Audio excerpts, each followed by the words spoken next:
iya iriwe neza bavandimwe inshuti zanjye. Ino video ugiye kukwereka uburyo wakiyandikisha muri application yitwa Spen ukaba wakora amafaranga. Bwa mbere na mbere ujya muri App Store yanjye, nitwa Amiel Megastar. Jya muri App Store ugasacinga application bita Spen.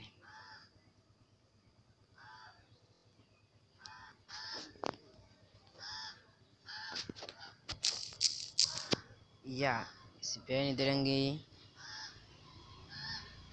ukayikanda ukayisacinga.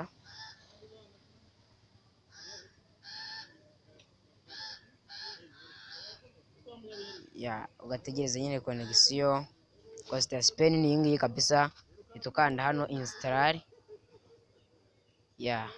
Ikinstalinga nyine ubwo ni application ukoresha nyine ukorera amafaranga. Iyo utumiye umuntu nyine baguha sengisa, ubu nini yandikisha urataba 500.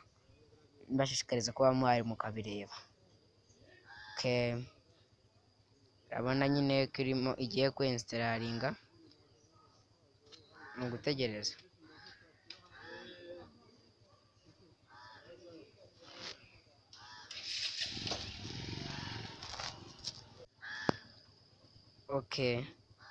Urabona ko irimo instalinga igeze kuri 10:20. Tegereze igera ku 100. Abone nawe afite muza nziza connection, ariko iragerageza.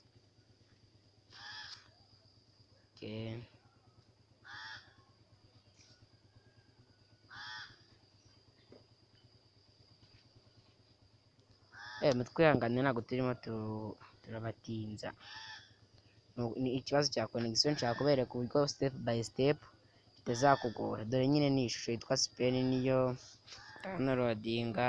Mushaka twareba n'amakomenti bagiye bayivugaho. Spen ukoresha nyine ubikura amafaranga unohereza kuri konti. Hano kuri igeze kuri 70.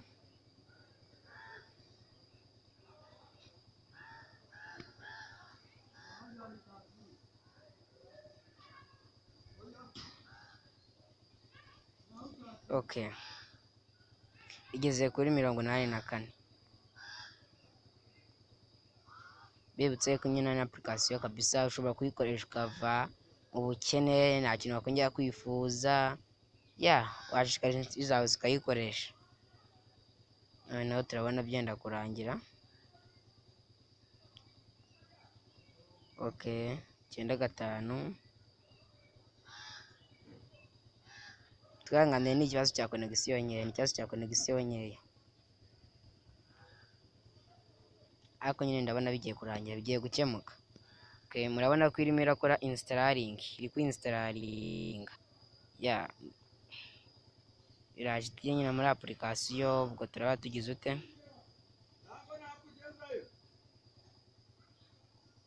Duhita tugenda dukore sign up.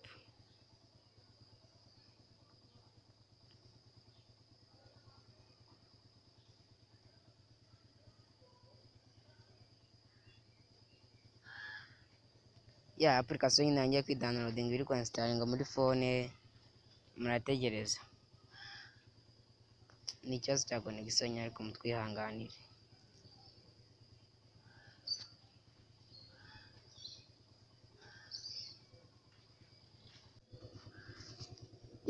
Murabona nyine ko haje open, bimaze kwinstalinga. Naho twatwetse installed.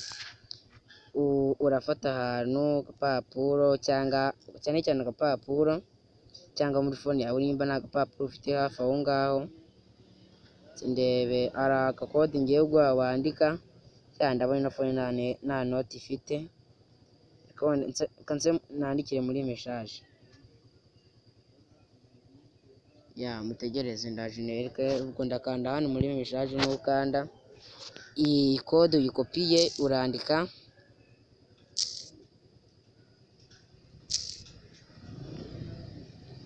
Twagiye urandika da.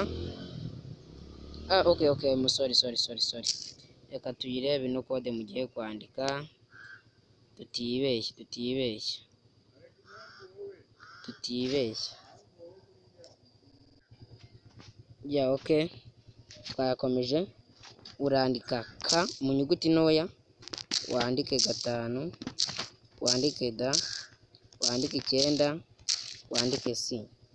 Ya uko nguko nyanditse no code niyo uzakoresha ara tuyikenera ukora icyo bise copy. Nuyikopiya ubwo turarangije. Tuze hano muri application yitwa Spen, tugiye gukora nyine icyo bise sign up. Yanga tugiye gukora icyo bise sign up.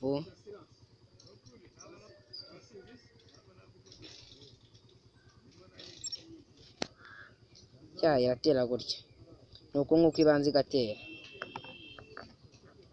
Ni application Spen igiye kuyikiriyatinga, itera iyo mibare igeze ku 100 niho nyine tubakwereka sign up na login. Ifitemo konte ukanda login, ariko mu gihe connection ni nkeya, twihanganira.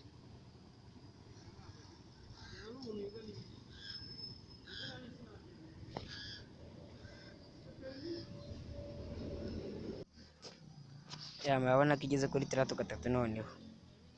Ubu ngubu nyine turategereza.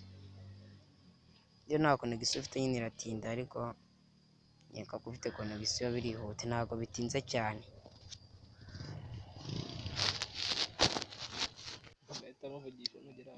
Okay, twakomeje. Urabona nyine kwa hasi kanda hano ya login uko ufitemo konti isanzwe, ariko urakanda hano sign up, kaboko hano kw'iburyo. Numara kuhakanda urakwereka hano ngo country, choose country, choose currency, ngo add number. Choose country ko yari umunyarwanda. Urakanda allow, urahitamo u Rwanda. Amafaranga atayijyana nyine ucyajya uhembwa. Noneho hano urashyiramo hano ko bakubanzirije nomero z'u Rwanda, kode y'u Rwanda. Urashyiramo nomero y'umuntu, wandika 7873819. No ndibeshye, 979. Tukanda hano submit, nako look good and continue. Numara kuhakanda utegereze. Hano sasweka nyine ngo yarakoreshejwe ino phone, nakaryo kibazo na simukadi nyine tubwiye yarakoreshejwe, ariko wenda mu gihe itarakoreshejwe ihita bagakomeza akangiye nkore tekinike ndebe ukuntu yaba itarakoreshejwe.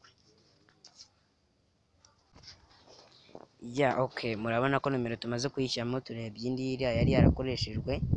Koresha iyi ngiyi, urakanda hano kuri look good continue. Numara kuhakanda bakwereka first name, middle name, last name. Ino first name urashyiramo izina rya mbere. Reka dushyiramo izina rya mbere. Murabona ko turangije. Iyo ufite izina rya gatatu nyine ryo mu hagati urishyira hano muri middle name, ako kwa kari irya nyuma kadushyiraho iri rya nyuma. Urabona nyine ko iryo zina ari ryo twibagiwemo dushyiramo ibanye n'indangamuntu. None iyo urangije ukanda kano ka V, baravuga ati create your pin hano munsi cyaya magambo ngo by using. Nuhakanda arabubwira uhitemo password. Ni password nyine uhitamo ushaka, ucyajya ukoresha wenda nyine nko mu gihe ushaka kujya uyikoresha. Ubwo wenda njyewe reka nkoresha nyine iyo nshaka. Reka nkoresha iyo nshaka.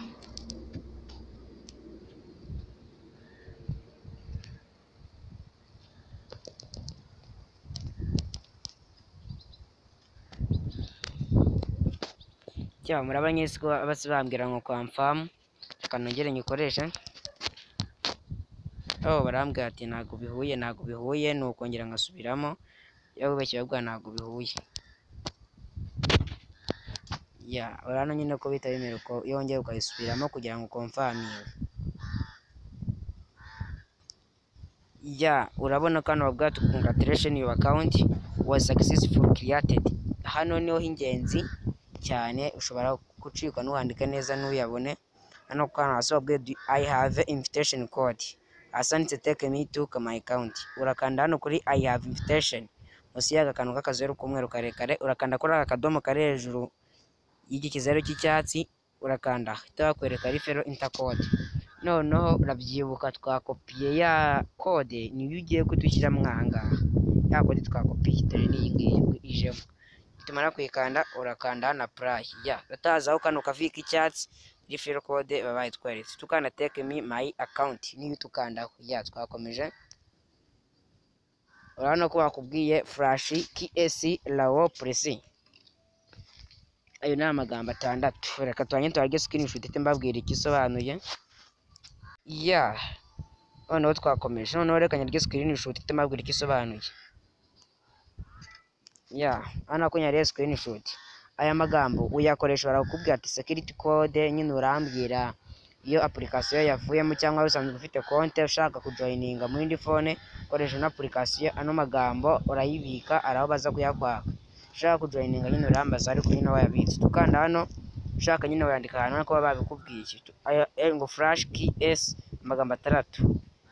Buriya ari konti nyine nshyashya ugiye kwinjiramo muri phone, ino application irimo, ukanda hano ngo I understand, uri kubyumva, urakanda aho wazi kano kantu k'icyatsi, tukanda OK.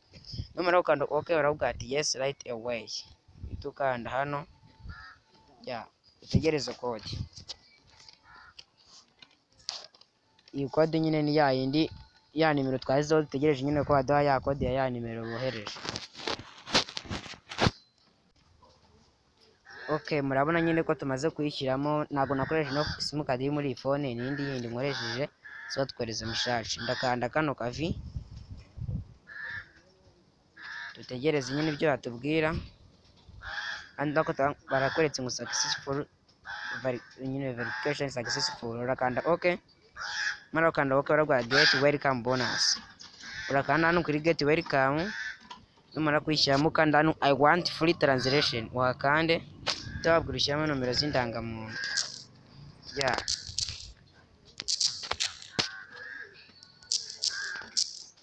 Ubikora uku, nomero z'indangamuntu ndi gushyiramo.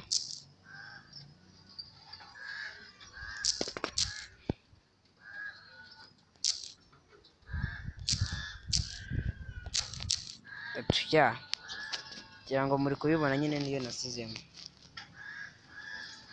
Ubwo ndahita nemeza. Urahita bababwira ati gender, ukande gender igitsina gabo igitsina gore, ukanda hano family, ndakanda male, hano urashyiramo imyaka. Ubwo umuntu ndi gufungura yavutse 2/2 ku itariki 7 z'ukwa gatanu. Kwa gatanu ni June, May, then April, May, ndakeka ari May. Kwa gatanu ni May, kandi rebe neza natambabeshye. Mu kwa mbere, mu kwa kabiri, mu kwa gatatu, mu kwa kane, mu kwa gatanu, ntabwo nari nibeshye ni May. Ndakanda OK, bakwereka gutya ngo you need above to add 18 in order to get validated your account. Ugomba kuba ufite imyaka 18 kugira ngo validating ino account. Urakanda OK. Bitukanda hano ngo continue to photo, makandi please identify, bambwiye nyine na namba mfite. Nugeze aha ngaha ngo imyaka nayo mfite nyine ngo ni mikeya, isaba kuba ufite imyaka 18. Nsanze umuntu yavutse 2/2 ariko nsanze bidakunda, dore ndi kwakanda gatabambwira gutya ngo please, kandi naye nakanze ibyuzuye. Urabona ko yavutse 2/2 ariko babyanze. Wowe nyine nukomereza aha ngaha byagiye utumbaza, nzakomeza ndebe video nyirangize neza. Numara gukora aha arata bakwereka amafoto neza, ukande ku ipiki imwe uko bayikandaho nawe nuko uyikanda, nuko uyikomeza. N'iyi foto numara kwakanda tukanda submit, numara kwakanda submit arakano ka fresh gatambitse bitugakandaho gasunikira muri vi. Itazi kantu kikaraga munsi. Iyo ugeze aha ngaha ibindi bisikaye wabyikorera. Murakoze. Yitwa Amiyeri, nawe ubundi nyine ibindi bisikaye bimaze gufungura tunyandikira kuri WhatsApp yanjye. WhatsApp yanjye bayita 07 295 128. Iyi ni WhatsApp nyine, uhita umbaza aho ugereje nko kuyobora wakoresheje iriya kode kariya kantu ka ya ugakomeza 5 da ya 9 sa na i ya niyo ngiyo nako nayikopiye mwa